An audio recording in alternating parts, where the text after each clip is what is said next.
Le premier point, peut-être qu'on va développer, disons pour fixer un tout petit peu les choses. C'est, vous savez, ce que vous connaissez tous, Max surtout, vous connaissez tous cette petite histoire apparemment très rigolote qui dit que quand on montre la lune, non, l'idiot regarde le doigt, n'est-ce pas?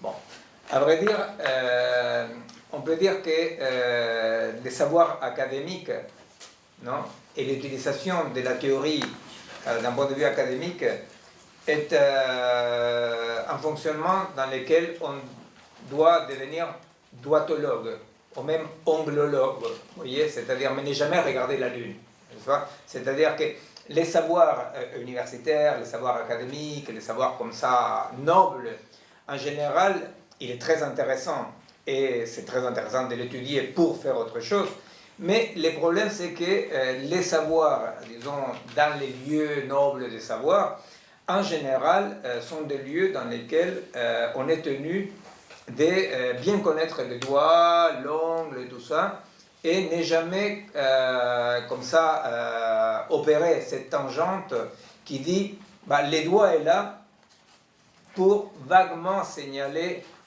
une direction, n'est-ce pas? Bien. Comme ici, il sera question des théories, il sera question des modèles, il sera question quand même d'un savoir quand même, n'est-ce pas? Il va mieux en le disant que vraiment l'éthique de comme ça, la production des savoirs a besoin quand même d'être une éthique des doigts qui signalent, vous voyez? C'est-à-dire, et non pas un savoir du doigt. Alors ça veut dire quoi? Ça veut dire effectivement que l'image de Foucault de la boîte outils, hein, c'est l'image dans laquelle on dit, bon, on construit la théorie, on construit des appareils, des systèmes théoriques, on essaye d'approcher la réalité de la façon la plus exigeante possible. C'est vrai que pas toutes les théories s'équivalent, n'est-ce pas? C'est-à-dire les idées un peu postmodernes, que finalement la magie c'est la même chose que la pratique scientifique, vous voyez, toutes ces positions postmodernes qui parle de la égale validité, comme on dit, hein, n'est-ce pas, qui dit finalement la science ou la rationalité, tout ça, c'est pareil que la magie ou l'irrationnel ou le rêve, bon, etc.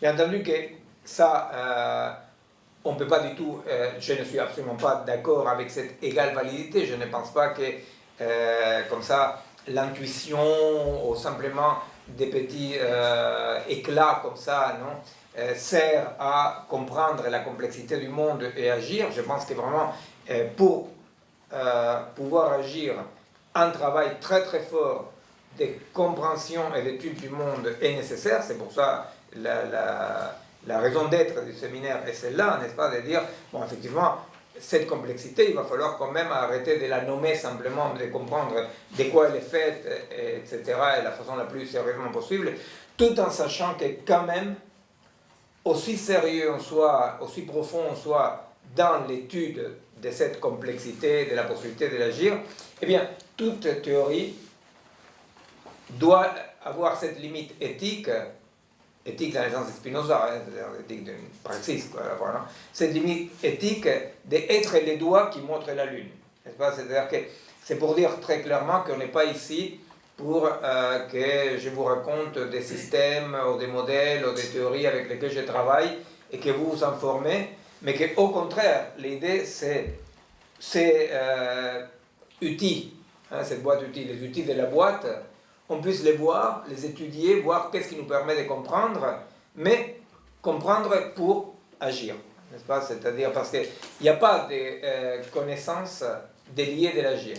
Il y a de l'information liée de l'agir, mais effectivement, il n'existe pas la possibilité de connaître quoi que ce soit d'une façon déliée de l'agir. C'est-à-dire que c'est même un tout petit peu le problème avec tous les nouveaux modes d'information, en réseau, etc., n'est-ce pas, qui permettent de façon tout à fait décontextualisée, mais tout à fait décontextualisée à n'importe quelle heure, à n'importe quel lieu, à n'importe qui, etc., on s'informe. n'est-ce pas? Et alors, il y a un vrai problème parce que la connaissance, elle est toujours sous condition d'être intimement associée à un agir qui fait que cette connaissance-là renvoie à quelque chose ou pas. Cette année, nous allons travailler dans quelque chose que d'une façon un peu peut-être pompeuse, on a appelé avec Bastien,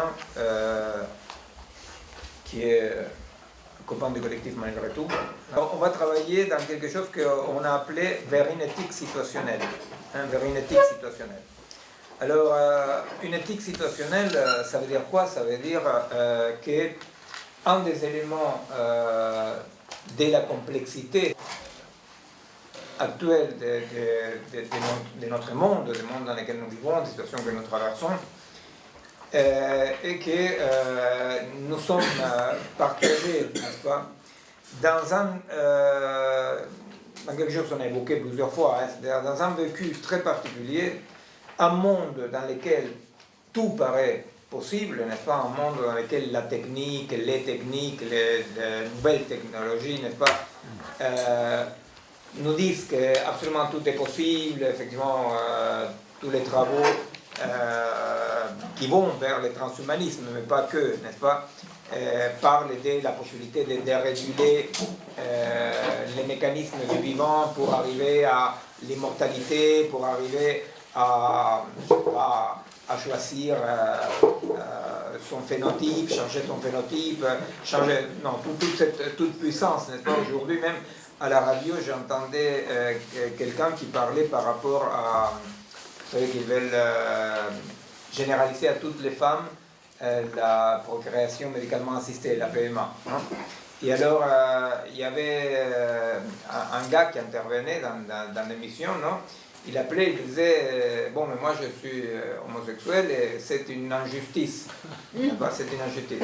Alors, c'est quand même très drôle, n'est-ce pas? C'est très drôle qu'on soit dans un monde dans lequel ceci semble être évident que c'est une injustice d'avoir une conformation biologique quelconque, n'est-ce pas? C'est-à-dire qu'avoir une surdétermination biologique soit une injustice, n'est-ce pas? C'est-à-dire, alors c'est cette idée qu'en tant qu'individu,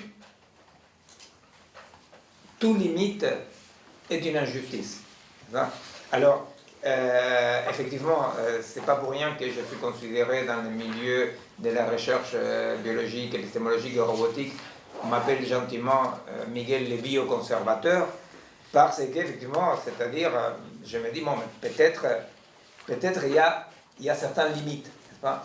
Sauf que ces limites-là qui disent pas tout est possible, n'est-ce pas? Parce que bien entendu, si tout est possible, rien n'est réel, n'est-ce pas? Ces limites-là posent un problème. Parce que quelles sont les limites de ces nouveaux possibles? Alors, quelles sont les limites de ces nouveaux possibles? Alors, c'est un Dieu qui va mettre ça, ou les soi-disant représentants de ce Dieu sur Terre. C'est qui? Vous voyez, c'est un comité d'éthique, c'est les grandes entreprises qui veulent abolir toute limite, etc. Alors, la question c'est que aujourd'hui, la question de l'éthique se pose comme la question de dire, mais qu'est-ce qui fait asymétrie dans une situation? N'est-ce pas? C'est-à-dire, qu'est-ce qui fait que dans des situations concrètes, il y ait ce qu'on nomme une asymétrie, c'est-à-dire il y a une inégalité. C'est pas pareil ça que ça. N'est-ce pas?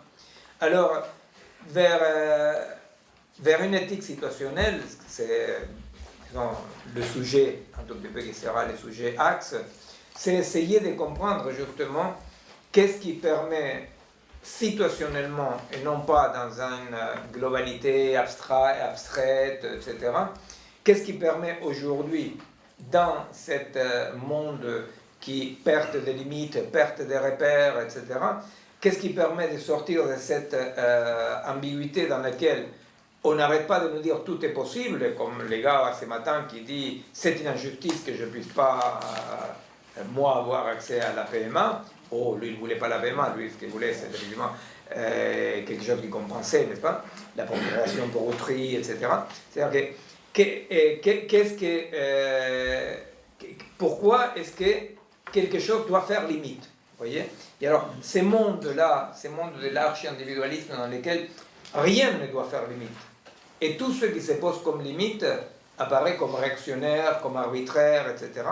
Bah, dans un monde dans lequel apparemment une liberté des droits totale nous serait promise, les vécus quotidiens de nos contemporains, pas seulement n'est pas de celui qui jouit d'une quantité de droits et de possibles immenses, les vécus de tous nos contemporains et de nous-mêmes est d'une impuissance totale. C'est-à-dire qu'il y a cette divorce, n'est-ce pas, entre ce qui apparemment ordonne notre monde, cette explosion des possibles, non, et notre réalité de qu'on n'y peut rien, n'est-ce pas, on n'y peut rien. Au même moment dans lequel on se pense comme ayant droit à tout sans limite, notre vécu, c'est qu'on ne peut presque rien. Et on vit sous autre menace. Alors, de ce point de vue-là, effectivement, nous avions développé l'année dernière, en parlant quels sont les nouveaux dispositifs de l'agir, c'est-à-dire les nouveaux dispositifs de l'agir, c'est un autre sujet, ce sont les axes que je donne là. C'est-à-dire, nouveaux dispositifs de l'agir, c'est de dire, bon, mais effectivement, un des problèmes aujourd'hui, c'est, mais qui ou quoi agit, qu'est-ce qui peut agir, Alors on dit, mais moi, si je me vis en tant qu'un individu tout seul, je ne peux rien faire, c'est pas, ou sinon c'est la position postmoderne de dire, bon, tu n'as qu'à dire bonjour à la dame, non, sois gentil et mange bio, n'est-ce pas, ou bien dire, oui, mais il n'y a plus de classe sociale, il n'y a plus de groupes, on ne peut plus faire confiance aux partis politiques, vous voyez, c'est-à-dire que, qu'est-ce qui agit, quel est le dispositif, quelle est la forme, quelle est la géométrie, quel est le contour d'un nouveau dispositif de l'agir qui puisse aujourd'hui sortir de cette impuissance, n'est-ce pas, des individus isolés qui vivent leur incapacité à agir face à un monde qui apparaît comme menaçant et qui nous discipline à la fois autour d'une promesse. Si tu la fermes, si tu obéis, si tu fais ce qu'on te dit, si tu te disciplines, surtout cette discipline qui va jusqu'au corps, et surtout au corps, si tu te disciplines, tout va bien. C'est-à-dire tout ce message qui augmente cette vécu d'impuissance. Alors par rapport à ce nouveau dispositif de l'agir, j'avais développé ce que j'avais appelé le mamotreto, qui est un tout petit peu un modèle organique qui, bon, c'est un axe de travail, de recherche qui essaye de penser l'organicité, non pas l'organicité en tant que biologique, non, c'est-à-dire l'organicité dans le sens d'un dispositif organique, comment fonctionne un organisme, c'est-à-dire qu'est-ce qui fait organisme, qu'est-ce qui fait organisme et non pas un agrégat. Alors on avait beaucoup développé les mamotretos, on va revenir là-dessus, pour sortir un tout petit peu aussi de cette idée qu'il n'y aurait plus la possibilité qu'il y ait un sujet de l'agir. Il ne peut plus avoir un sujet de l'agir. La complexité est telle que plus rien ne peut agir. Or, en bonne partie, ceci est dû, et c'est un autre point qu'on va développer aussi, à cette identification que nous avons en Occident, mais qu'on a tellement intégrée à nous-mêmes, qui est l'identification de tout sujet de l'agir à notre moi. N'est-ce pas? C'est-à-dire que ce qui agit, c'est moi. C'est-à-dire quand on dit agir, c'est moi qui agis, ou c'est un autre moi qui agit. Non? C'est-à-dire ce sont des individus qui agissent. Et effectivement, la préoccupation est de dire, bon, mais peut-être justement là, il y a un piège et une production de l'impuissance dans ces vécus tellement ancrés en nous que tout sujet n'existe que sous la forme des individus, n'est-ce pas? Alors, qu'est-ce que ça pourrait être? Bon, effectivement, on a connu l'idée des sujets des classes, n'est-ce pas? On a connu d'autres idées et autres propositions de sujets par rapport à laquelle, effectivement, l'idée du sujet individuel a gagné. A gagné. Hein, c'est-à-dire, on voit bien comme aujourd'hui, c'est très difficile de parler et évoquer autre sujet que l'individu. Et tout sujet évoqué, que ce soit Dieu, un groupe, une secte, c'est pas forcément ni bien ni mal, c'est différentes propositions de sujets, est très mal vu parce qu'effectivement, ce qui est correct, hein, ce qui paraît un peu les seules choses qui peuvent paraît avoir un socle rationnel, c'est l'individu comme sujet de l'agir. Alors ça, on va effectivement développer ça parce que c'est un des pièges et aussi comprendre comment fonctionne et aussi en essayant d'imaginer qu'est-ce qui pourrait être une autre organicité, un autre dispositif, n'est-ce pas, qui, comme on dit, il ne s'agit pas de libérer l'individu du pouvoir, mais plutôt de nous libérer du pouvoir de l'individu, n'est-ce pas? C'est-à-dire parce que plus on se vit comme des individus, moins on vit et plus on est discipliné. Bon, ça c'est un autre sujet effectivement. Et alors, bon, par rapport à ça, effectivement, c'est là où la question de transposer, d'essayer de comprendre à travers notre expérience concrète est importante parce que c'est facile de dire finalement on est une multiplicité, je peux me vivre comme une multiplicité, non pas comme un individu, n'est-ce pas? De dire, c'est très facile, je viens de le dire, c'est très facile, on peut l'écrire, ça fait très bien même de le dire. Bon, l'idée c'est d'essayer de dire, mais à quoi ça ressemble ça dans notre vie quotidienne, n'est-ce pas? Comment nous pouvons expérimenter, à quel moment, de quelle façon, dans quel agir, n'est-ce pas? Dans quel dispositif nous pouvons commencer à soupçonner que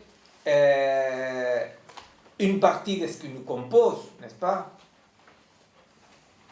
participe à quelque chose qui est au-delà de cette cage qui est l'individu. N'est-ce pas? C'est compréhensible. Oui. Ce sont les thèmes à développer. Hein, et donc, bon, voilà. C'est-à-dire comment nous pouvons expérimenter, de quoi on parle. Vous savez, par exemple, il existe une anecdote qui est certainement apocryphe, mais bon, grave qu'on donne à Héraclite, hein, on dit qu'Héraclite l'a pas permetté. On dit qu'Héraclite, un jour, se promène et trouve un mec qui était absolument triste, dépressif, on dirait nous aujourd'hui, non, comme ça, inconsolable, quoi. Et alors, il dit, mais qu'est-ce qui vous arrive? Il dit, c'est que ça fait un certain temps que je suis parti de chez moi parce que ma sœur, que j'adore, est très très malade, ça fait longtemps qu'elle est malade, et je ne pouvais plus supporter la maladie de ma sœur et la voir souffrir, et je ne pouvais plus la prendre en charge, je suis parti. Et alors Héraclite lui dit, bah, vous avez commis une erreur, vous n'avez pas pensé assez à vous. Alors il est surpris parce qu'il dit, non, mais justement, je pensais que je ne pouvais pas, je pensais que je voulais vivre ma vie. Non, et alors, effectivement, il dit, non, mais le problème c'est que tu n'as pas pensé assez que une personne est constituée de liens et que tu ne pouvais pas abandonner ta partie à toi qui est ta sœur. Vous comprenez? C'est-à-dire, tu n'as pas pensé assez à toi, c'est-à-dire que tu t'es trompé par rapport à la géométrie de ta personne. N'est-ce pas? Tu t'es trompé par rapport à la géométrie de ta personne. Tu pensais que la géométrie, les périmètres, n'est-ce pas? Les périmètres de ta personne étaient beaucoup trop restreints par rapport à ce qui est. Et tu vois bien que maintenant, comme les périmètres de ta personne incluent ta sœur qui souffre, maintenant il y a ta sœur qui souffre, plus la distance, donc tu souffres encore plus que si tu étais resté, tu avais assumé quoi? Bah, tu avais assumé les périmètres de ta personne, qui incluent donc ces liens qui te constituent. Bon. Aujourd'hui, ce que je viens de dire, c'est compréhensible, mais je ne sais pas si c'est connaissable, vous comprenez? Connaissable, c'est-à-dire comment nous pouvons connaître ça. En quelle situation nous connaissons ça? Vous voyez? En quelle situation nous expérimentons que nous pouvons casser la cage, la cellule, comme ça, les cachots du périmètre individuel, n'est-ce pas, pour expérimenter. Expérimenter. C'est-à-dire, c'est un tout petit peu ce que disait Deleuze quand il disait l'animal ne peut pas parler, mais je peux parler pour l'animal, pas à la place de l'animal. Je peux parler pour l'animal. Pourquoi je peux parler pour l'animal? Eh bien, ça dépend de notre surface d'affection, comme dirait dans le sens spinoziste, c'est-à-dire par quoi je suis affecté. C'est-à-dire, plus ma surface d'affection elle est restreinte, moins je vis. Moins je vis. Et plus ma surface d'affection, je suis affecté par des choses, est large, plus je vis, mais aussi plus j'ai la puissance d'agir. Vous comprenez? Or, la connaissance a à voir avec ça. La connaissance a à voir non pas avec une information quelconque, la connaissance a à voir avec le fait de dire, oui, où je suis, sous quel mode je suis affecté, dans le cas du mec d'Héraclite, n'est-ce pas? Mais en fait, j'ai mal à ma sœur, quoi. J'ai mal à ma sœur, quoi. Alors, j'ai mal à ma sœur, voilà. C'est-à-dire, alors on voit bien comment dans notre société, ceci est pas seulement mal vu, mais pas mal de psys considèrent ça comme pathologique. Pas mal de psys considèrent ça comme pathologique parce qu'ils considèrent que, effectivement, tout ça est de la culpabilité, tout ça c'est un imaginaire, n'est-ce pas, par rapport à la réalité de l'individu, ce que tu vis, n'est-ce pas, c'est bien. Alors,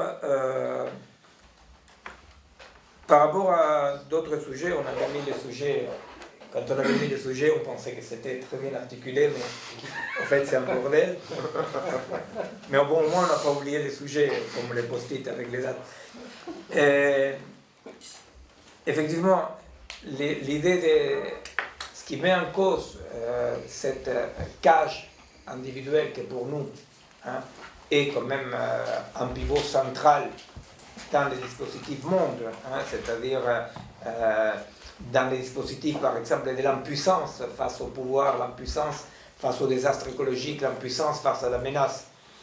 Elle dépend fondamentalement pas tant de la force de ce qui menace, aussi forte soit-il, que de notre vécu en tant qu'individu, que tant qu'on est des individus, on ne peut rien faire. Alors ça pose la question de l'émancipation. Ça pose la question de l'émancipation. Parce que quelles sont les possibles voies d'émancipation aujourd'hui? C'est-à-dire, quels sont les actes d'émancipation? À quoi on nomme émancipation? Dans un moment dans lequel il faut faire très attention avec les mots émancipation. Parce que Laurent Alexandre, tous les transhumanistes, tous les technophiles comme ça, qui prétendent que le monde va changer, les modes de vie sur la Terre va changer, parce qu'on sera émancipé de nos corps, voyez, émancipé de toute surdétermination. Quelque part, les mecs d'Héraclite, ils se pensent émancipés, vous comprenez? C'est-à-dire, il veut s'émanciper de la souffrance, vous comprenez?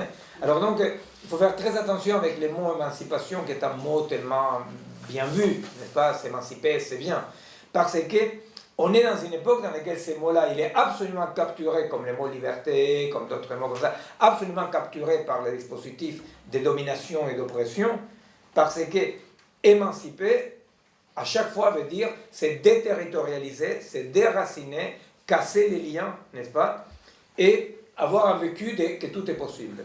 Alors, ça c'est un problème, vraiment, c'est un problème parce qu'effectivement, comme on disait avec Gus il y a quelques temps, parce que surtout c'est avec Gus que je m'effritais toujours, et comme on disait avec Gus, on se trouve, nous les gens, de ce qu'on pourrait appeler la gauche, faute de mieux, quoi, on se trouve dans un moment historique à contre-emploi, quoi.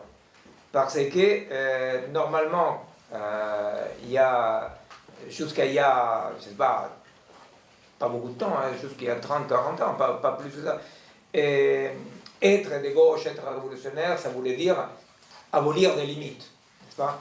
Abolir les barrières, abolir les frontières. Et tout à coup, on se trouve un tout petit peu à contre-emploi parce que, effectivement, aujourd'hui, peut-être être de ce qu'on pourrait appeler la gauche, n'est-ce pas, ou libertaire, n'est-ce pas, ça veut dire, au contraire, dire attention, attention, il y a des limites, pas tout est possible, n'est-ce pas, et il y a des choses qu'il faut pouvoir défendre, n'est-ce pas, face à un monde qui nous nargue, n'est-ce pas, et qui nous traite des conservateurs, qui disent ils sont antimodernistes, ils sont contre le changement, ou par exemple, quand on entend à la radio, par exemple, les journalistes qui se veulent si neutres et apolitiques, eux ils disent, bon, il faut quand même moderniser la France. Ça c'est objectif. Alors moderniser, ça veut dire quoi? Moderniser, ça veut dire casser des liens, casser des liens, déréguler, abolir toutes les limites des protections, n'est-ce pas, parce que ça nous rend peu compétitifs. Alors peu importe si à la fin, si jamais on gagne la compétence, la compétition, si on gagne la compétition, il ne restera plus personne pour les fêter, n'est-ce pas, parce que le problème c'est que si vraiment on arrivait à cet objectif tellement souhaité, n'est-ce pas, les seuls qui sont en trop là-dedans, c'est nous, les humains, les chiens, les vaches. Mais qu'à cela ne tienne, parce qu'effectivement, c'est ce qu'ils disent les postmodernes. Et bien entendu, on va s'émanciper du corps, n'est-ce pas? C'est-à-dire que le projet épocal central aujourd'hui est la dématérialisation, n'est-ce pas? Alors la dématérialisation a une version biologique, c'est celle sur laquelle je travaille, qui est, voilà, l'assimilation de l'artefact au vivant, la soi-disant transfert inévitable du vivant vers l'artefact, mais il y a aussi une version que nous connaissons tous, qui est la version économiciste, n'est-ce pas? C'est-à-dire l'économie, cette économie macroéconomique n'a même plus à voir avec rien de matériel, hein, prend la place, hein, comme la carte qui prend la place du territoire. Hein. Et alors, qu'est-ce qui gêne? Ce qui gêne sont des corps. Ce qui gêne, c'est la terre. Ce qui gêne, c'est ce qui résiste. Ce qui gêne, c'est ce qui vit encore. Enfin, alors, effectivement, ce n'est pas une blague de dire que aujourd'hui, les projets émancipateurs postmodernes sont des projets qui concrètement s'opposent à la vie. Hein, s'opposent à la vie. Et ils le disent. Vous voyez, parce que quand on disait, par exemple, si on dit à un fasciste, tu t'opposes à la vie, il dit non, je défends la vraie vie. Non, ici, aucun problème, vous voyez, c'est-à-dire on dit tu t'opposes à la vie, mais absolument. Parce que ce qu'il faut, c'est passer à une autre singularité, qu'on nomme ça, à passer à un autre mode de vie, hein, sans corps, au-delà des corps, n'est-ce pas? C'est-à-dire, la vérité se trouve dans une non-matérialité, hein, comme un renouveau platonicien. Alors, bon, cette idée de l'émancipation est l'idée aussi donc de à quoi on peut nommer liberté, hein, c'est-à-dire à quoi on nomme liberté, non? C'est-à-dire, pendant très longtemps, on pensait que la liberté, c'est ce qui était au bout d'une lutte, n'est-ce pas?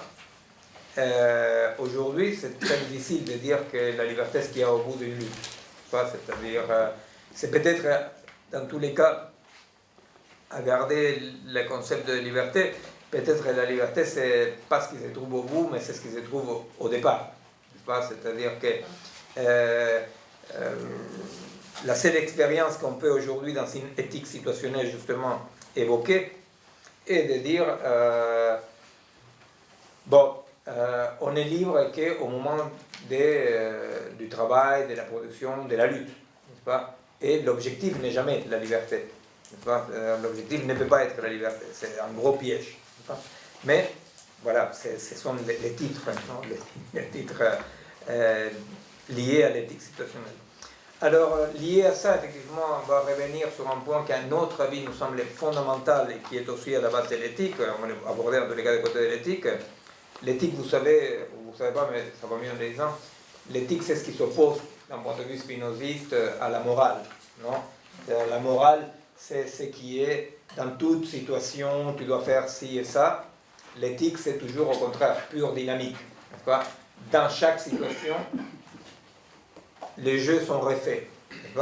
Et il n'y a pas une éthique transsituationnelle. C'est-à-dire l'éthique, c'est ces moteurs pratiques qui est à l'épreuve et se remet en jeu dans chaque situation. Non? Alors, un point fondamental qui est cette différence qu'on reprend de Leibniz, qui est la différence entre possible et compossible, n'est-ce pas? Parce que c'est l'idée de que pendant très longtemps, on était habitué à penser en termes d'analyse des possibles. Qu'est-ce qui est possible, n'est-ce pas? Qu'est-ce qui est possible en termes d'émancipation, qu'est-ce qui est possible en termes d'urbanisme, qu'est-ce qui est possible, n'est-ce pas? Et alors on construit nos modèles, les pensées, nos théories, nos pratiques, on les construit par rapport à cette idée de ce qui est analytiquement possible, n'est-ce pas? Je connais quelqu'un, un paysagiste, qui construit avec son, comment on appelle ça, bureau d'études, je sais pas. Avec son bureau d'études, ils sont en train de construire un énorme parc à Berlin, tout sur ordinateur. Et alors ils construisent tout sur ordinateur, et un jour ils arrivent et poum, non, ils mettent ça en route. Alors je te dis que sincèrement, j'espère très profondément que ça va marcher, quoi, que tout va tomber. Et j'espère, là j'attends. Mais bon, cette idée de penser les possibles. Alors, les possibles ne relèvent pas simplement d'un parc à Berlin, n'est-ce pas? Les possibles, c'est cette idée d'une rationalité qui pourrait gouverner le monde. Hein? Cette idée qu'il serait possible, par exemple, que la solidarité règne. Il serait possible qu'il n'y ait pas de crimes. Il serait possible d'arriver à un monde sans violence et sans viol, par exemple. Alors, tous ces possibles-là, hein, serait possible que j'arrête de fumer, il serait possible que je fasse la gym, il serait possible que... Il y a un tas de possibles qui vont du plus individuel au plus général, les plans quinquennales, n'est-ce pas, de l'ex-Union soviétique. Et Leibniz va dire quelque chose qui est très très intéressant parce que là-dedans apparaît une différence qui est fondamentale pour une pensée complexe. Il va dire il y a une différence entre ce qui est analytiquement possible et ce qui est dans l'existence comme possible. Alors, comme possible est un néologisme en plus de traduction, ça c'est pas le mot allemand, mais comme possibilité, ça veut dire, vous voyez, compose est possible, vous voyez, comment ça compose est possible. Il va dire, le compossible, c'est un sous-ensemble du possible. C'est-à-dire que parmi tous ceux qui apparaissent analytiquement possibles, ce qui vraiment est compossible est un sous-ensemble. Et qu'est-ce qu'il y a là-dedans? Ben, là-dedans, il y a tout.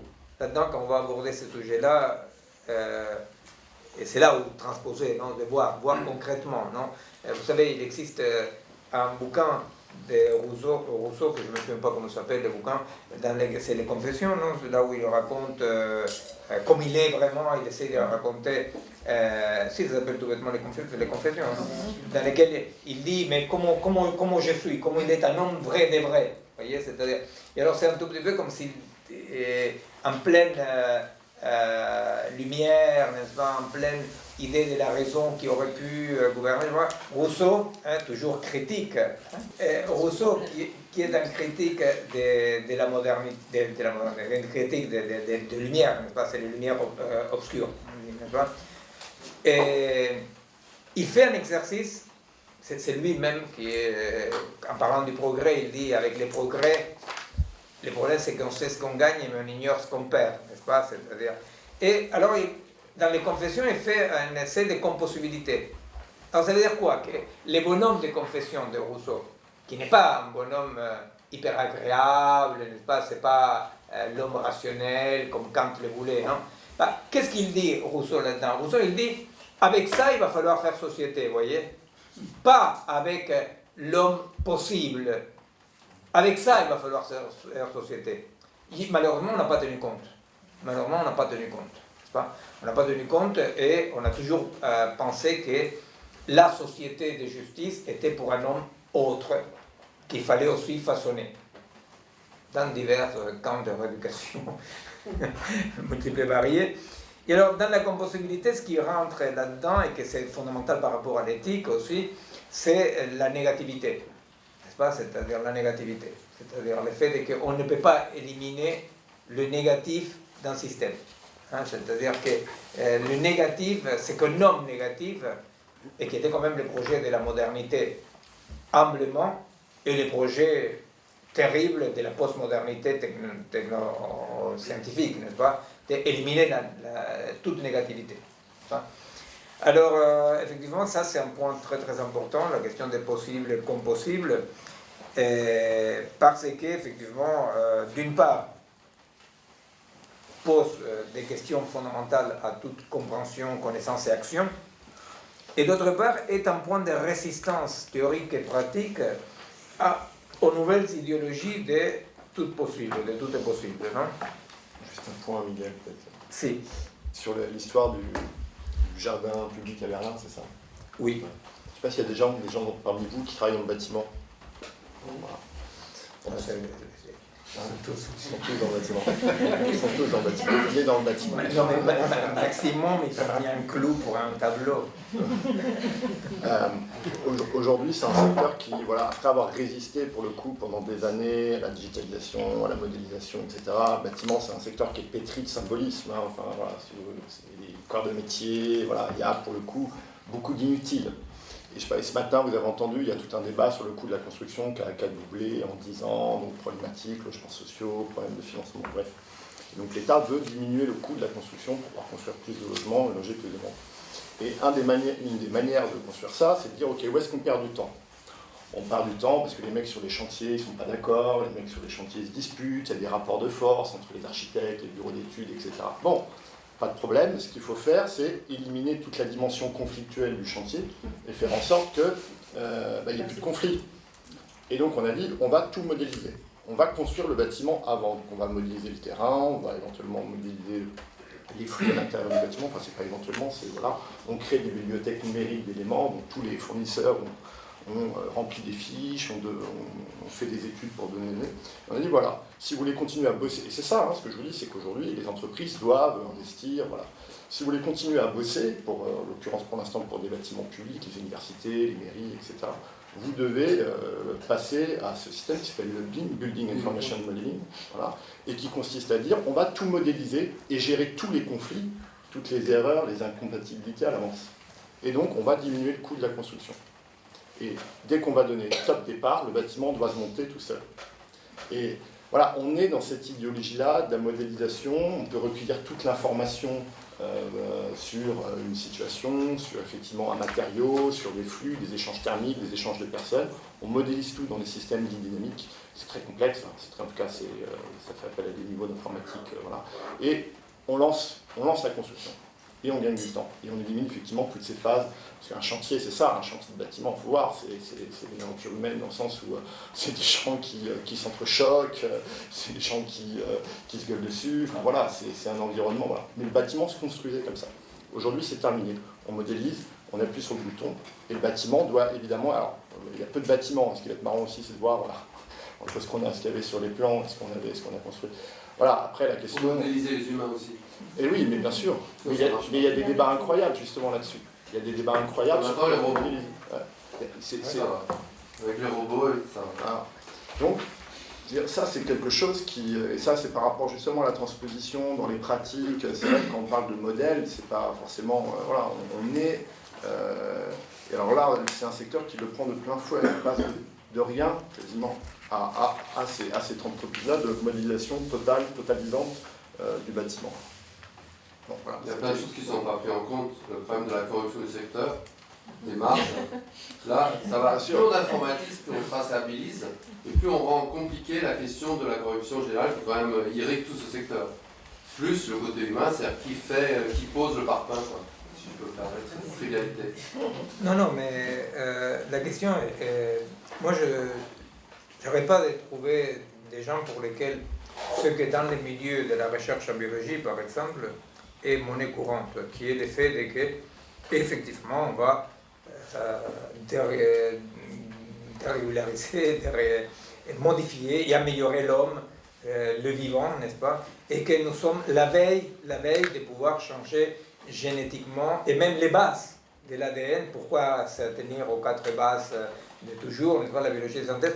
Alors donc, c'est drôle parce que par rapport à cette idée de la modélisation qui dépasse largement un parc à Berlin ou les bâtiments, c'est-à-dire, c'est sûr que d'un point de vue dans la recherche en biologique aujourd'hui et avec des trucs qui sont concrètement appliqués, et si la vérité c'est que l'époque elle est profondément marquée par cette idée, cette croyance de que dorénavant on est en condition de nous émanciper de tout ce que de la biologie en crée la vie, n'est-ce pas?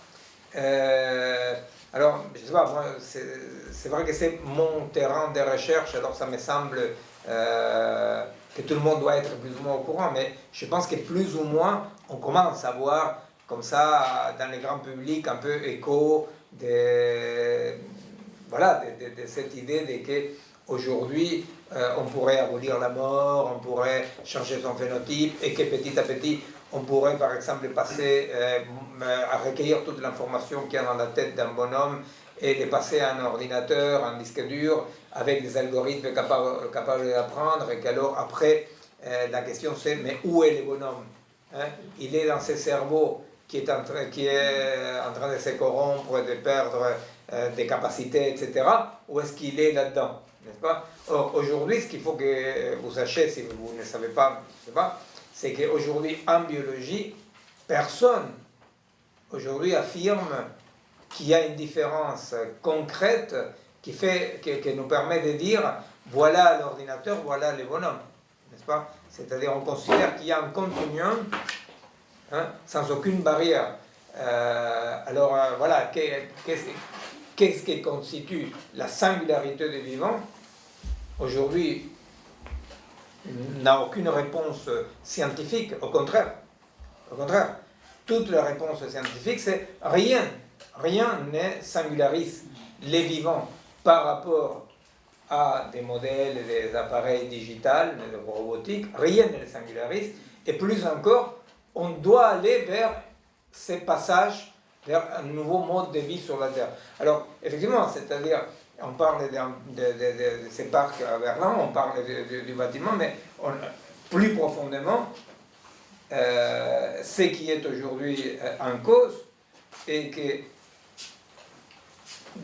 soit possible ou que soit pas possible, ça reste à voir, n'est-ce pas?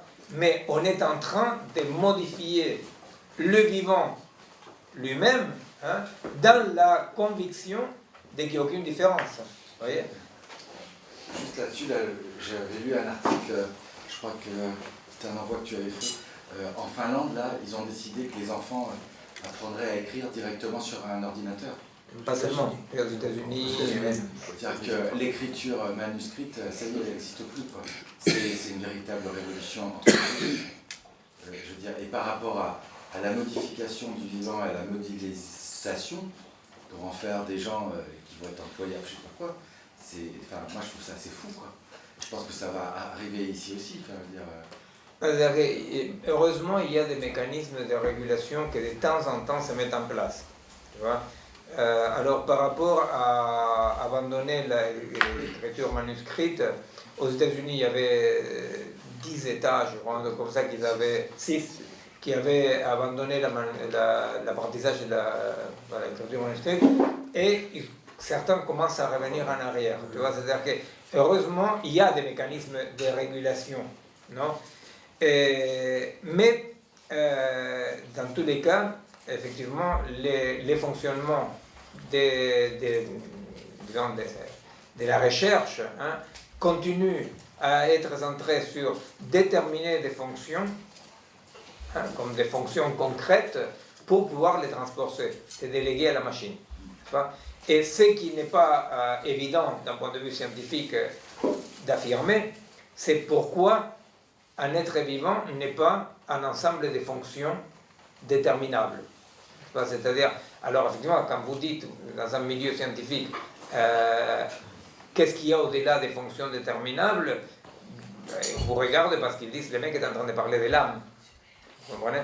C'est-à-dire, vous êtes un vitaliste et vous êtes en train de parler de l'âme, parce que qu'est-ce qu'il y a au-delà des fonctions, ou bien, si gentiment on dit, bon, vous êtes un holiste qui veut étudier tout dans les tout, bon. Mais la tendance actuelle, effectivement, est celle-là. C'est donc cette déterritorialisation, cet déracinement qui, apparemment, voilà, on ne trouve pas, hein, on ne trouve pas cette singularité nulle part, non? C'est pour ça qu'on avance dans cette colonisation du vivant et de la culture, etc. Bon, et effectivement, ça c'est un point très très important parce que ce qu'il y a à l'œuvre là-dedans, c'est quand même le renouveau d'un rationalisme très très conquérant et très très fort. Hein. Tout se passe comme si, à un moment donné, les humains se sont rendus compte de certains échecs de la rationalité, n'est-ce pas? Et au moment où on se dit, bon, peut-être là, si on se rend compte qu'on a mal pensé, peut-être il y a la possibilité d'aller vers une sorte de sagesse, de dire, attention, on a péché un peu des tours de Babel, vous voyez, de dire, on a cru que tout était possible, il va falloir quand même mettre en cause la rationalité. À ce moment-là, apparaît la hyper-rationalité technoscientifique qui dit... Non, alors par rapport à ça, effectivement, un autre point qu'on avait commencé à développer, sur lequel on va revenir, c'est quand on dit que d'un côté, il y a les individus, n'est-ce pas? Et d'autre côté, il y a la menace, non? Ce qui menace. Non? Ce qui est très étonnant, c'est aussi dans l'existence de tous les jours, et ça c'est un sujet quand même vraiment à creuser d'un point de vue même psychologique, hein, ce qui est très étonnant, c'est à quel point il y a un décalage entre ce que les gens disent et pensent, et par rapport à quoi ils sont informés, et les réactions, n'est-ce pas? C'est-à-dire, à moi ça m'arrive par exemple par rapport à des chercheurs, par rapport à des amis comme ça qui sont assez instruits dans le sujet, n'est-ce pas? Vous les voyez tous les jours, c'est-à-dire au dîner, quand on parle entre amis, je ne sais pas quoi, on parle en termes apocalyptiques, n'est-ce pas? On dit, effectivement, par exemple, je ne sais pas, c'est-à-dire l'autre jour, François disait, oui, les désastres et l'apocalypse, c'est dans 30 ans. On dit l'eau, alors il donne des éléments, hein, c'est ça, l'eau. Alors, tout le monde qui pense en termes de prospective, pardon, il date des horreurs qui ont l'avantage de que, grosso modo, peut-être avec un peu de chance, même les plus vieux, on va arriver à les voir, vous voyez, parce que c'est là, vous voyez, c'est là. Voyez. Et ce qui est très très étonnant, c'est que les gens disent ça, mais dans leur vie de tous les jours, ils se comportent comme si ce qu'ils disent ne les touchait pas. Vous voyez? On peut manger bio, ou mettre les bouteilles dans les trucs qui font du bruit, vous voyez, des trucs comme ça. Mais ça va guère plus loin que ça. Vous voyez? C'est-à-dire, ça va guère plus loin que ça. C'est-à-dire que...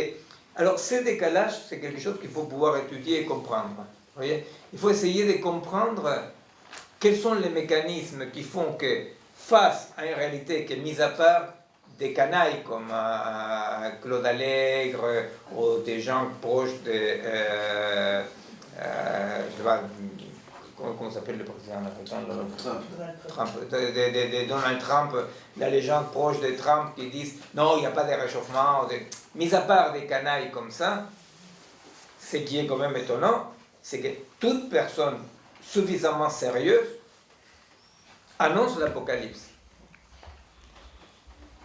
Et ben, il ne se passe rien. Vous voyez, c'est-à-dire que... Alors, là, il y a quelque chose à essayer de comprendre. Vous voyez? Il y a quelque chose à essayer de comprendre par rapport... qui touche plusieurs dimensions. Hein. Peut-être touche une dimension de... Merde, mais qu'est-ce qui est pensable pour les humains? N'est-ce pas? Qu'est-ce qui est pensable? Est-ce qu'il y a des choses qui ne peuvent rester que comme une information qui nous fait peur, qui provoque même des stress, des mal-être, des maladies, mais qu'on ne peut pas vraiment penser ce qu'on dit. Oui, ça touche ça aussi. Non? Ça touche aussi à qui arrive cette information, que c'est le point que j'ai présenté tantôt. Hein? C'est-à-dire ça arrive à des individus. Et tant que ça arrive à des individus, arrive à des dispositifs incapables d'agir. Voyez. Mais dans tous les cas, c'est un point très important à comprendre parce que, quand même, il y a un problème là. Vous voyez, il y a un problème. C'est-à-dire, oui. Est-ce que c'est pas parce que c'est trop? Si, peut-être il y a un problème à essayer de piger par rapport aux limites des vraiment pensables, du vraiment pensable. C'est-à-dire, il y a un côté comme ça. N'est-ce pas? Mais il y a comme ça, à partir de là, s'ouvre aussi une série de sujets de recherche théoriques et pratiques, hein, qui ont à voir un tout petit peu avec cette idée de que, à la fois, une des naïvetés, c'est pas la seule chose, mais une des naïvetés qui existe là-dedans, c'est la naïveté de croire, comme on disait l'année dernière, que nous vivons tous dans le même monde. Hein? Vous vous rappelez, j'ai raconté une anecdote là-dessus. J'arrivais de l'Italie en avion et le pilote il dit attachez-vous les ceintures, il y a une tempête, mais on ne peut pas aller à notre aéroport, alors on va atterrir quand même. On voyait que les hôtesses avaient les chocottes. Alors ils disent aucun appareil, rien, éteignez les pacemakers, aucun appareil. Bon, vraiment, il y avait une sorte de truc comme ça. Et il y a une nana à côté de moi qui est cachée, était en train d'envoyer des SMS, je sais pas quoi. Il y a un mec devant qui est un peu caché, continue à regarder un film, ou je sais pas quoi. Et alors, je me suis dit, c'est drôle, non? Parce que c'est très intéressant, c'est-à-dire, dans les modes d'existence de cette nana, elle n'existait pas dans le même monde que moi. Vous voyez, c'est-à-dire, vous comprenez, c'est-à-dire que, alors il y a un copain l'année dernière qui a dit, oui, mais la connerie, je sais pas quoi. Moi, je ne pense pas du tout que ce soit la connerie. Moi, je pense qu'il est très important de comprendre, justement, dans cette incapacité de réaction, n'est-ce pas, que la vérité, c'est que l'incapacité de réaction à la nouvelle de l'Apocalypse n'arrive pas à des gens qui existent tous sous le même socle, dans le même monde, vous comprenez? C'est-à-dire que les individus ne constituent pas, ne sont pas faits d'une substance telle que cette substance soit la même pour tout individu, indépendamment de son mode d'existence. Vous comprenez? C'est-à-dire que, mode d'existence, c'est-à-dire sa pratique, de qui il est, vous comprenez? De quoi il est fait. L'idée est que nous ne sommes pas tous dans les mêmes avions, hein? C'est-à-dire, on n'est pas tous dans les mêmes avions. L'exemple là, non? Et, alors, ça veut dire quoi, on n'est pas tous dans les mêmes avions? Ben, ça veut dire que même l'idée, vous voyez, parce que là, c'était concret, c'était l'apocalypse immédiate, restreinte pour nous, quoi. Ouais. Même l'idée concrète, et même l'information concrète, parce que vous voyez, c'est-à-dire les chercheurs qui travaillent dans cette perspective-là, en disant, bon voilà, oui, par rapport à l'eau, par rapport à la scie, par rapport à la fonte de glace, et ils font une modélisation qui disent, il y a une catastrophe annoncée. Bon, non. Cette information-là, n'est-ce pas, qui est l'information apocalyptique, n'arrive pas à des gens qui habitent tous dans le même monde. Vous comprenez? C'est-à-dire que l'avion a laissé cracher pour tout le monde, n'est-ce pas? C'est-à-dire le seul avantage, c'est qu'elle serait morte comme moi. Vous voyez, c'est-à-dire la seule vengeance, c'était bon, voilà. Mais l'idée même, vous comprenez, l'idée de que le danger est un danger des morts n'est pas une information suffisante comme pour qu'on existe dans le même avion, dans le même monde. Vous voyez? C'est-à-dire que l'idée naïve de dire mais les cadres supérieurs de Monsanto, par exemple, ou les mecs qui font des lobbying à Bruxelles pour que les perturbateurs endocriniens ne puissent pas être mis au banc, je ne sais pas quoi. Je sais pas. Alors l'idée naïve est de dire merde, si l'avion s'écrase, tu crèves. Et bien la réalité c'est que ce que nous connaissons comme individus, hein, notre mode de vie en tant qu'individu, n'est pas assez substantiel, assez fort n'est-ce pas, comme pour accéder à un socle commun au-delà de ma pratique, au-delà de mon mode de vie. C'est compréhensible ce que je dis là?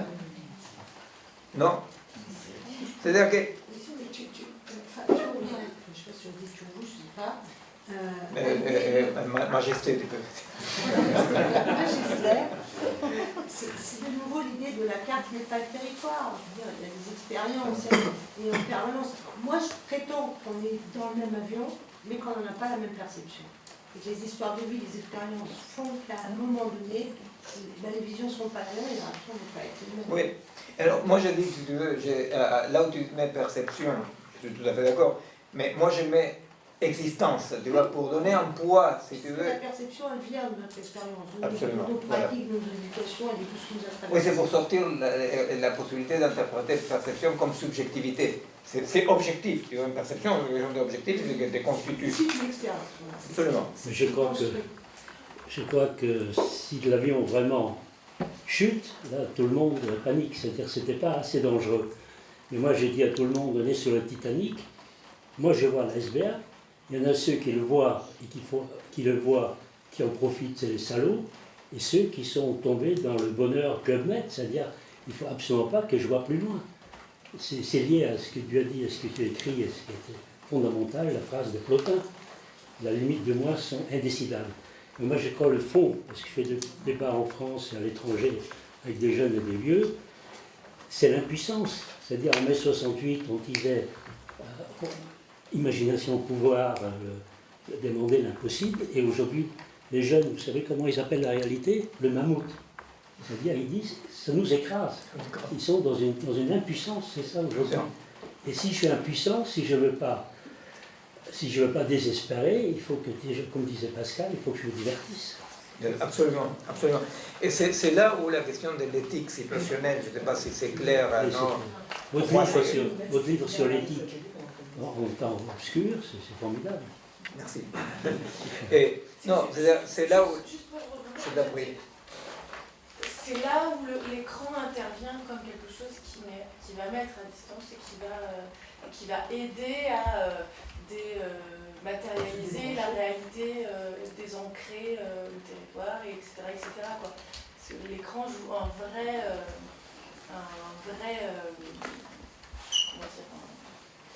vrai rôle dans la mise en place de tout ce phénomène-là. Bien sûr.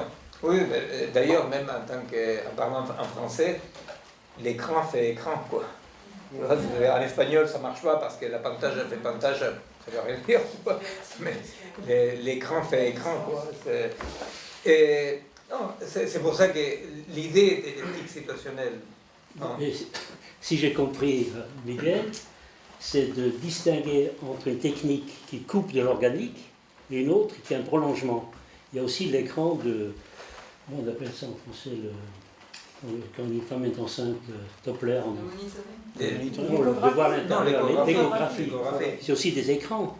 C'est-à-dire, il ne faut pas devenir technophobe, et ce qui me passionne, c'est comment faire la distinction aujourd'hui entre une métastase et un bouton. C'est ça qui est difficile. Non, mais tout à fait. C'est ça. Dans tous les cas, il ne s'agit absolument pas de tomber dans quoi que ce soit technophobe ou passéiste, parce que de toute façon, il y a une réalité, c'est que l'hybridation artefact vivant est une réalité. La question, c'est comment l'orienter d'un côté ou de l'autre. Non, mais ce que tu dis, c'est une question aujourd'hui de vie et de mort. C'est même pas justice et injustice, c'est vie et de mort. C'est une question de vie et de mort. Mais c'est pour ça que c'est-à-dire que on ne les cite pas souvent, et pourtant, mais quand les fameux l'existence précède l'essence de Sartre, n'est-ce pas? Eh bien, ça veut dire ça. Ça veut dire que la nana qui est assise à côté de moi, il est dans un mode d'existence, n'est-ce pas? Qui est tout à fait différent que le mien, n'est-ce pas? Et ça fait que dans son mode d'existence, elle continue comme si la menace, vous comprenez, c'est pas qu'elle n'accepte pas la menace, mais la menace, elle fait de la menace une information. Vous comprenez? Elle peut faire, dans son mode d'existence, alors, les mecs de Monsanto, les lobbyistes, les mecs des grands laboratoires pharmaceutiques, etc. Mais ils ont cette information.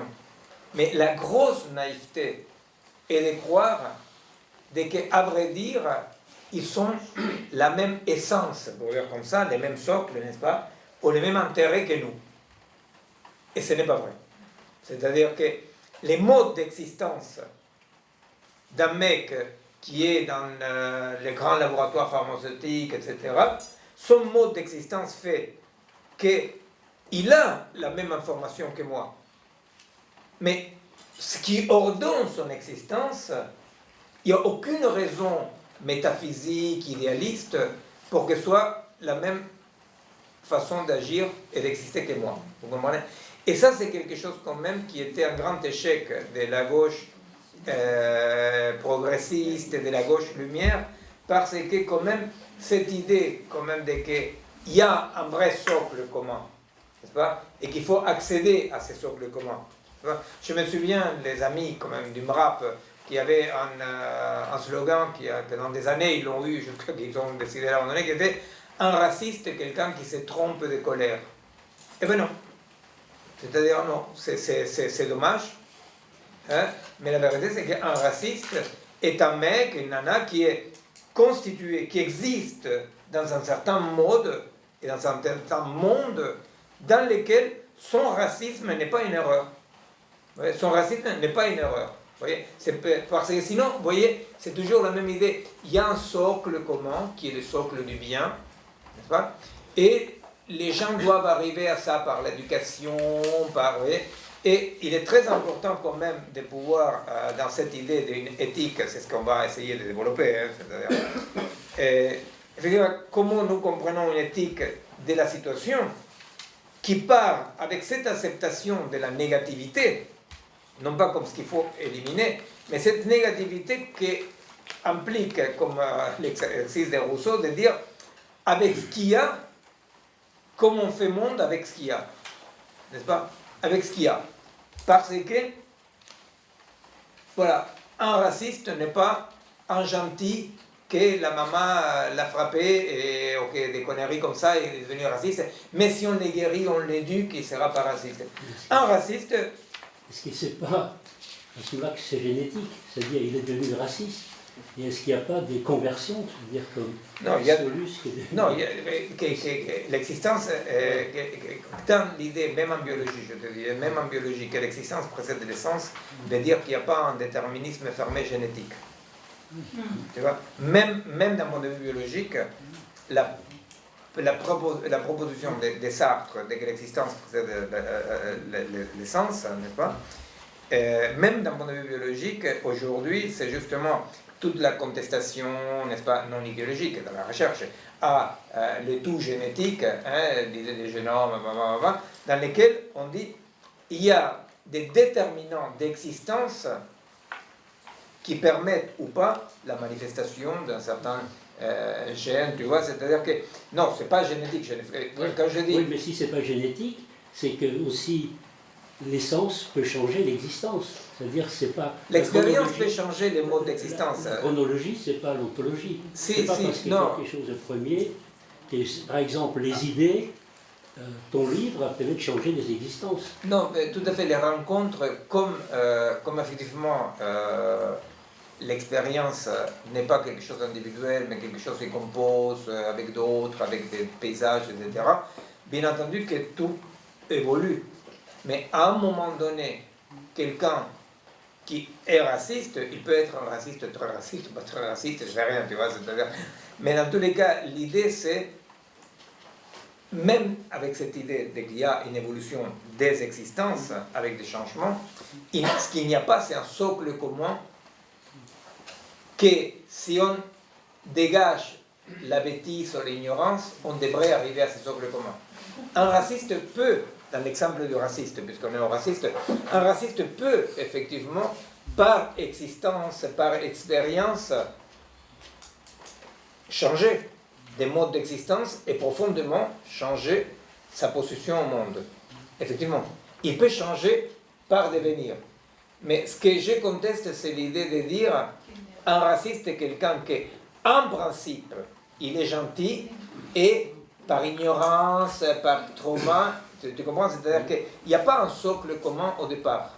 Mais le socle, je le dis toi-même, c'est le moi, c'est prison. Qu'il soit raciste ou je sais pas quoi, ou agressif, c'est-à-dire la vérité de l'être humain, c'est le moi-monde. Que le monde et moi, on ne peut pas les séparer. Et c'est aujourd'hui quelque chose d'expérience, puisque même le dirigeant de Monsanto, il bouffe la même merde, il est menacé par le même... Donc objectivement, mais les écologistes, ils ont fait les députés qui mangent bio, ont fait l'examen du sang, c'est exactement, vous vous rappelez, c'était exactement le même résultat. Comme autrefois, on pouvait s'isoler. Quelqu'un est des riches pouvait s'isoler. Aujourd'hui, plus personne ne peut s'isoler.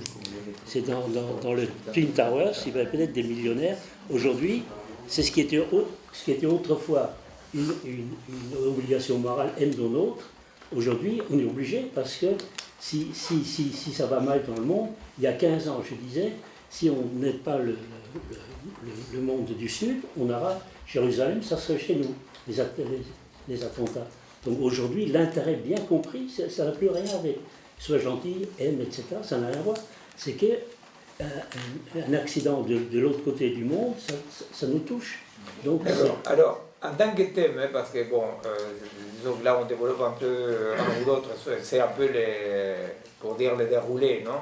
Dans le thème, ce thème-là renvoie à quoi? Ça renvoie effectivement à l'idée de que ce qui est très compliqué de penser aujourd'hui, c'est qu'est-ce qui est le commun.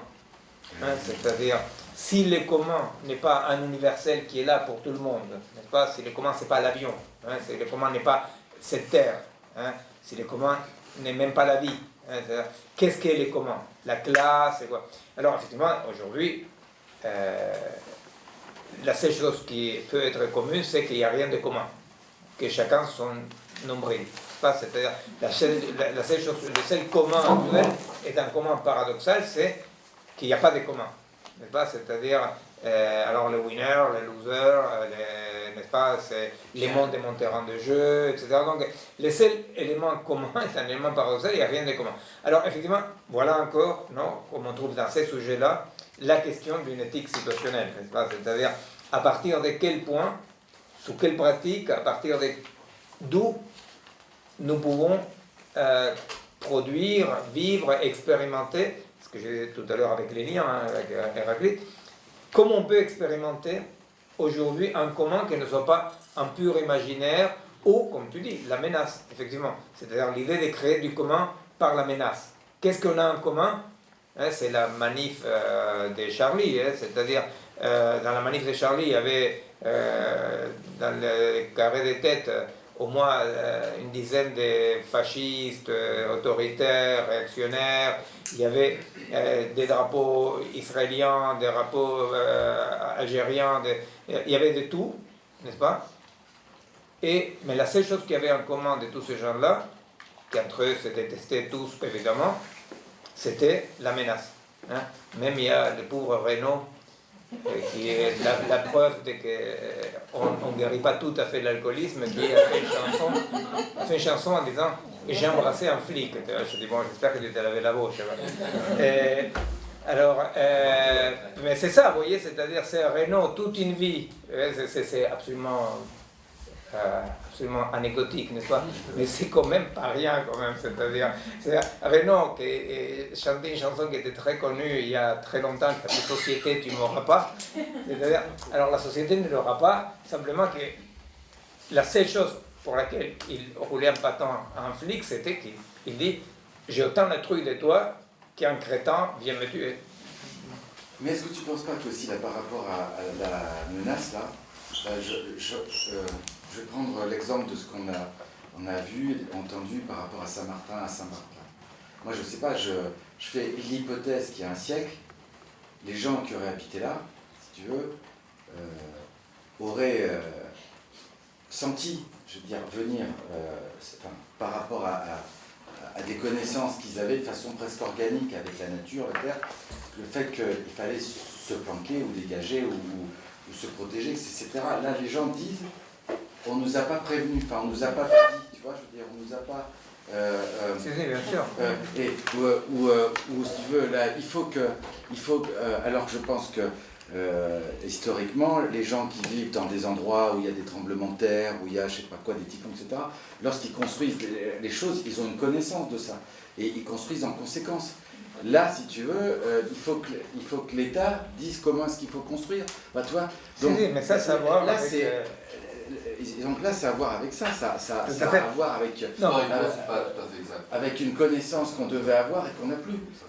mais si tu veux, là, J'en sais rien, je sais pas. Non, dans la réalité, c'est pas ça. non, mais juste, si tu veux, même par Est-ce rapport... qu'on n'a pas perdu un truc là, Si, quoi. là on a pas... Non, mais juste, l'idée de... Oui, voilà, ce qu'on a perdu, c'est quelque chose qui a à voir avec le commun, hein, avec l'écosystème.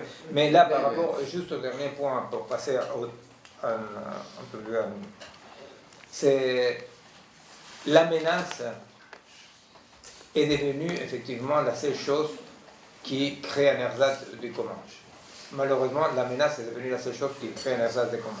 C'est-à-dire, on voit bien que pour les pires, comme la manif Charlie, dans laquelle voilà, la seule chose qui unit ces gens-là, c'était la peur de la menace. C'est-à-dire que, parce que vraiment, c'est-à-dire, c'était une sorte d'échantillon de tout ce que Charlie vomissait, n'est-ce pas, cette manif. Alors,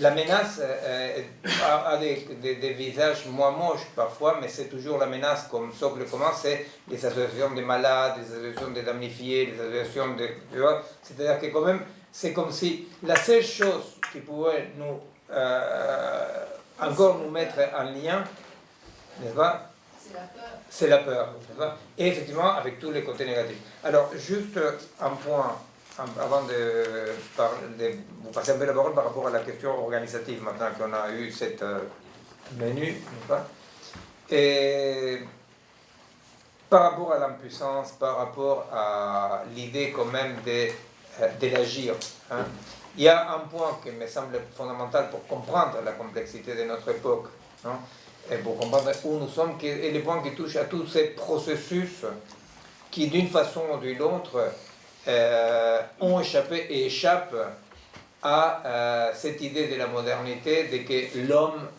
est le sujet de l'histoire, n'est-ce pas, que ce que l'homme fait, voilà, que l'homme peut tout faire, que c'est l'homme qui dirige l'histoire, etc., etc.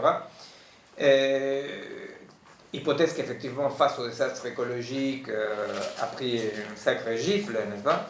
Et hypothèse qui est importante d'étudier parce qu'effectivement, il s'agit de voir mais de quoi on parle par rapport à ces processus. Non? Et alors, c'est un tout petit peu tout le point qui touche un peu à ce qu'on appelle l'anthropocène. Hein, l'anthropocène.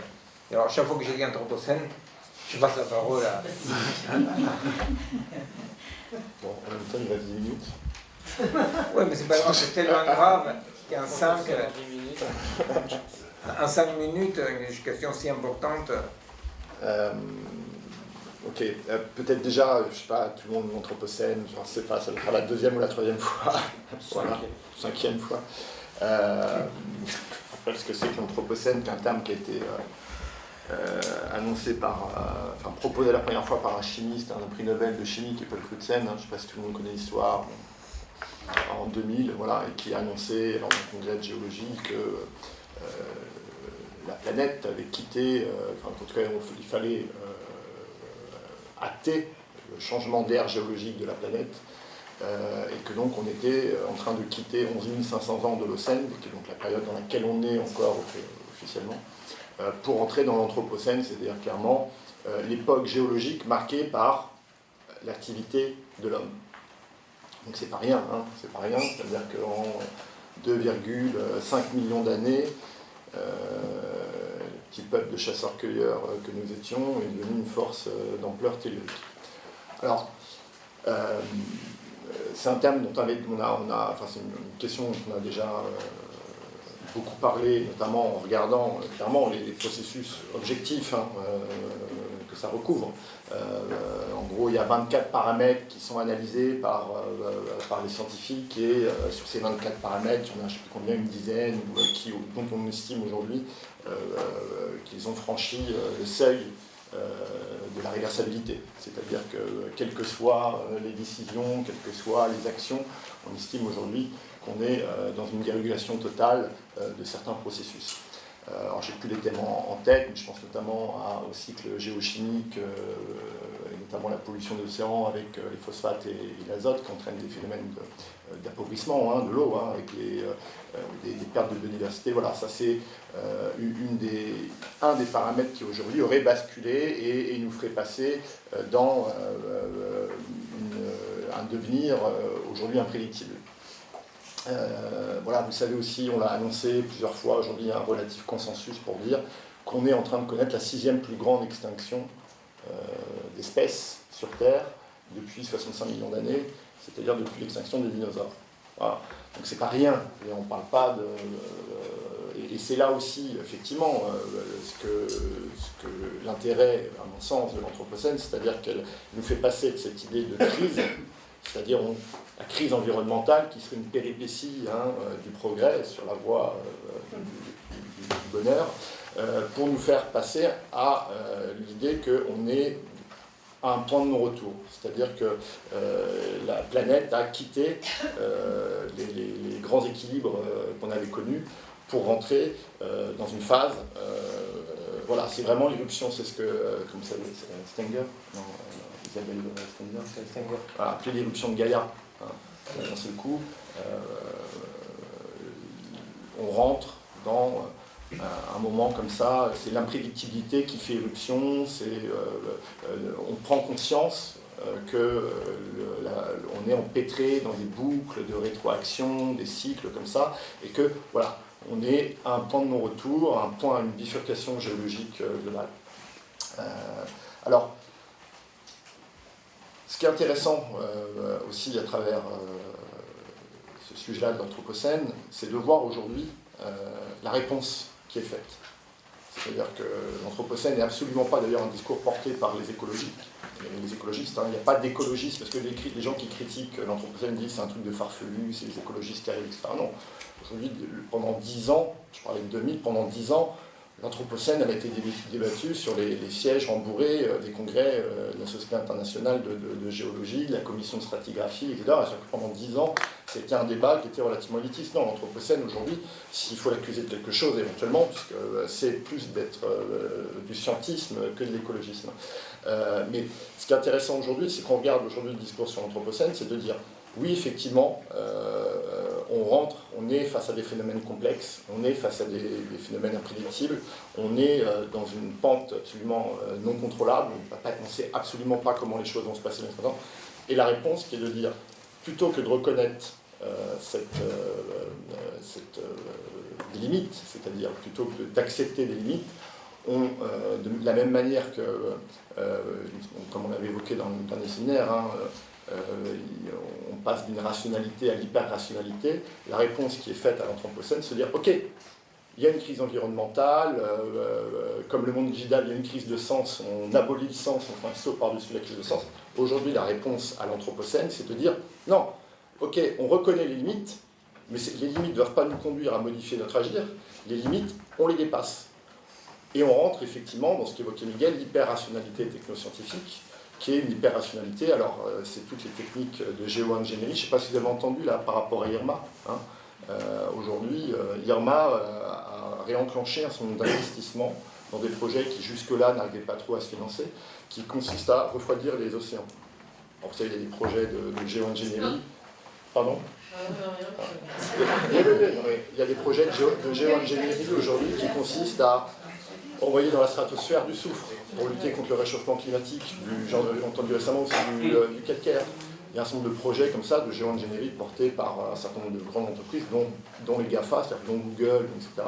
Et aujourd'hui, il y a des projets qui d'un seul coup, depuis IRMA, depuis l'épisode qu'on vient de connaître, et notamment un projet qui consiste à aller puiser l'eau au fond des océans et le faire remonter à la surface pour refroidir les océans. Voilà. Donc, aujourd'hui, face à l'Anthropocène, ce que certains ont appelé l'événement Anthropocène, comment il s'appelle, Christophe Bonneuil et Trézeux, plutôt que de dire, voilà, il y a effectivement d'un seul coup l'irruption de la limite, l'irruption de l'imprédictible, de comment effectivement on reconnaît, on construit effectivement un agir qui accepte de cohabiter avec du non-savoir, qui n'est pas de l'ignorance, mais avec ce non-savoir fondamental. Et bien on a effectivement plutôt un saut par-dessus ces limites-là. On les abolit de la même manière que finalement on abolit les limites du corps. Il y a aussi d'une certaine manière un abolissement des limites aujourd'hui dont on a le rappel violent. Et on a ce recours-là à l'hyper-rationalité. Ce qui m'intéresse, ce qui a été intéressant à travailler aussi, c'est de voir, alors je précise, Miguel me rattrape souvent, je distingue l'anthropocène du récit anthropocénique. C'est-à-dire qu'il y a l'anthropocène et les processus concrets qu'elle recouvre, et le récit anthropocénique. Et aujourd'hui, lorsqu'on lit effectivement l'anthropocène, c'est aussi le récit, et c'est tout le discours de Bonneuil avec son bouquin, c'est aussi l'histoire de comment on en est arrivé là. Et c'est une histoire qui dit on en est arrivé là par inadvertance. C'est-à-dire que, d'une certaine manière, les scientifiques aujourd'hui viennent, avec leurs connaissances nouvelles, éclairer le public qui ignorait, qui n'avait pas conscience, qui est entré dans l'anthropocène sans s'en rendre compte, sans conscience ni savoir sur les dérèglements climatiques globaux. On est vraiment dans cette idée-là que, finalement, les modernes, les excès, les modes de production néolibérales, les débordements des modernes étaient finalement un petit peu parce que l'homme moderne était dans une modernité ou dans une rationalité encore non accomplie. Il fallait qu'il passe à une rationalité réflexive. Bon, et je pense que ça c'est un point à étudier, de comprendre que comment, effectivement, je pense qu'on peut, déjà difficilement dire aujourd'hui qui ne savait pas. Alors évidemment, on a eu ce débat avec Miguel de dire, oui, on peut dire on ne savait pas les dérèglements globaux générés, mais aujourd'hui, avec l'excuse de dire on ignorait, on n'avait pas conscience que, on arrive effectivement à dire oui, on a pollué rationnellement. C'est-à-dire comment aujourd'hui on peut dire la rationalité dont se réclame notre société, la rationalité dont se réclame notre économie, la rationalité dont se réclame, comment cette rationalité-là a pu effectivement polluer rationnellement, rejeter des gaz à effet de serre rationnellement.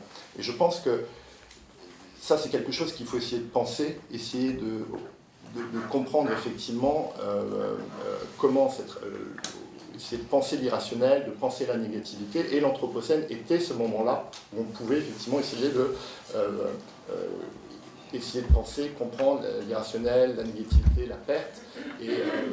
Et on est en train de clairement prendre le virage opposé, qui est celui de la toute-puissance, de l'hyper-rationalité et des promesses technoscientifiques. Oui, alors pour... en tant que tendance... Oui, c'est aujourd'hui... C'est effectivement une tendance qui est en gros la majorité des recherches, des programmes de recherche. Le monde de la recherche. Et de l'industrie. Et de l'industrie. Et de l'industrie. Le monde de la recherche. Non, bien sûr. Et pas nous. Mais c'est là où ça rejoigne la question qu'on veut faire comme axe central du séminaire de cette année, qui est l'éthique situationnelle. Parce qu'effectivement, c'est-à-dire face à cette menace, face à cette réalité, il y a la solution d'une hyper-rationalité, de dire mais maintenant oui, on peut comprendre, maintenant oui, on peut orienter, n'est-ce pas? Il y a la position tout à fait agnostique, coupable, de dire voilà, c'est comme ça, on ne peut rien, on verra bien. Et on crée des îlots, parce que les projets c'est ça, c'est-à-dire les projets c'est un tout petit peu de dire face à ce désastre-là, on pourrait créer des îlots. C'est-à-dire le grand secret de tous les puissants du monde, et celui-là, le grand secret de tous les puissants du monde, c'est qu'ils savent qu'il n'y aura pas pour tout le monde. C'est-à-dire tous les projets qui sont au-dessus et qui permettent d'expliquer les orientations, n'est-ce pas? Parce qu'on dit, merde, mais s'ils font ça, ils laissent un tas de gens de leur propre population dans la paille, ou laissent tout un pays dans la paille. Alors, ce qui est au-dessous de ça, c'est effectivement que l'idéologie dominante chez les vrais puissants est effectivement de dire il n'y aura pas pour tout le monde et on sera capable, grâce à la technique, de construire des îlots mélangés techno-biologiques, n'est-ce pas? C'est-à-dire que, disons que, vous voyez, parce qu'on peut se dire, mais comment ils font? Ils ne voient pas qu'ils affament la planète, qu'il y aura des morts, qu'il y aura des désertifications. Ce qu'il faut savoir, c'est que l'idée, tout à fait irrationnelle, bien entendu, non? Mais ce qui sépare dans les milieux des gens qui ne sont pas dans l'imaginaire, ne sont pas dans la bêtise, quoi, c'est, bon, voilà, la réalité est ce qu'elle est. Vous voyez, après tout, il ne faut pas être plus méchant qu'un eugéniste de 1900, vous voyez, c'est-à-dire, ben voilà, c'est-à-dire, la réalité, c'est qu'il ne peut pas avoir pour tout le monde, donc il y aura une sorte de, voilà, et alors on se prépare pour créer des îlots, pas des îlots qu'ils comptent pouvoir voilà, vivre. Et ce n'est pas si nouveau que ça, vous imaginez à quoi ils pensaient les gens qui construisaient des refuges antiatomiques il y a 50 ans, 100 ans encore, pas 100 ans, qu'est-ce que j'ai raconté, il y a 50 ans, les gens qui construisaient des refuges antiatomiques il y a 50 ans, bah, aujourd'hui on dit, non mais, ils étaient débiles profonds, parce qu'ils comptaient rester combien de siècles sous terre? Ah ben voilà, cette variable-là, ils n'avaient pas tenu compte. Voilà, c'est comme Allègre pour dire qu'il n'y a pas de réchauffement climatique, il avait oublié la courbure de la Terre comme variable, n'est-ce pas, dans ses calculs. Voilà. Et voilà, la variable de qu'on ne peut pas rester dans les refuges pendant 5 siècles, ben, ils n'avaient pas tenu compte. Sauf qu'une guerre atomique généralisée, 5 siècles, c'est gentil, je pense, pour pouvoir sortir, respirer dehors sans que les nez t'explosent, n'est-ce pas? Alors donc, ben voilà, c'est-à-dire la lucidité des dirigeants va jusque-là. L'idée va jusqu'à penser d'une façon tout à fait irrationnelle, magique et stupide qu'on va construire des îlots. Vous voyez, il y aura des forteresses et des no man's land. Hein, des forteresses et des no man's land. Dans les no man's land, il peut se passer n'importe quoi. La forteresse sera construite. Alors, c'est pour ça la question de l'éthique situationnelle tient compte quand même de quelque chose qui est un tout petit peu plus dur à avaler et dur à assumer, qui est quand même le centre de l'éthique, hein, ce qui vraiment constitue l'axe central de l'éthique, qui est le non-savoir. Or, aujourd'hui, vraiment, même d'un point de vue scientifique, et même comme seule possibilité de refonder une rationalité à la hauteur de notre époque, eh bien, le non-savoir, que comme dit Bastien, ce n'est pas de l'ignorance, n'est-ce pas? Ce non-savoir-là doit être central. C'est-à-dire que tout agir, toute possibilité de compréhension de notre point de vue, aujourd'hui, doit être une possibilité de compréhension et d'agir qui doit bel et bien faire le deuil d'aujourd'hui on est lucide.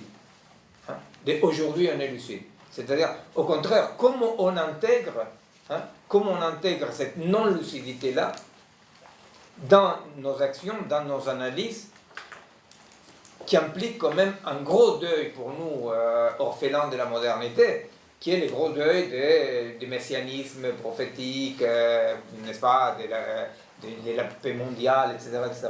Mais effectivement, c'est pourquoi la question de l'éthique situationnelle est la question qui sera le centre de notre séminaire abordé sur différents points de vue, n'est-ce pas, et en faisant beaucoup force sur la question biologique, parce qu'il me semble que la question biologique elle est centrale aujourd'hui, parce que justement, ce qu'on essaye de faire avec cette hyper-rationalité, y compris dans la construction des îlots qui veulent les puissants, n'est-ce pas, on veut quand même pouvoir déjouer les limites du biologique. C'est-à-dire, s'il y a quelque chose qui marque la non-possibilité, c'est la vie en tant que vie biologique.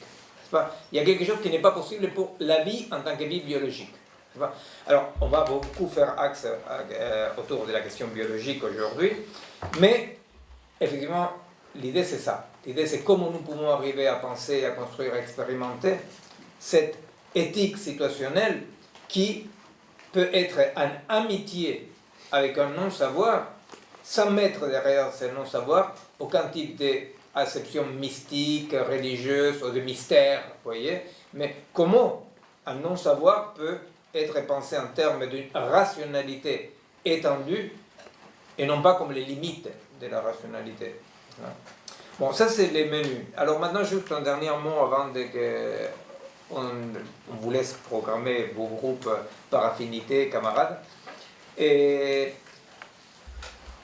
en fait, l'idée c'est un tout petit peu que, une fois qu'on dit les menus, etc., l'idée c'est un tout petit peu de voir si on peut arriver à une dynamique dans laquelle, d'une part, on échange des textes, par exemple, n'est-ce pas? On échange des textes, on dit voilà, il y a ça qui me semble important par rapport à ces points-là, n'est-ce pas?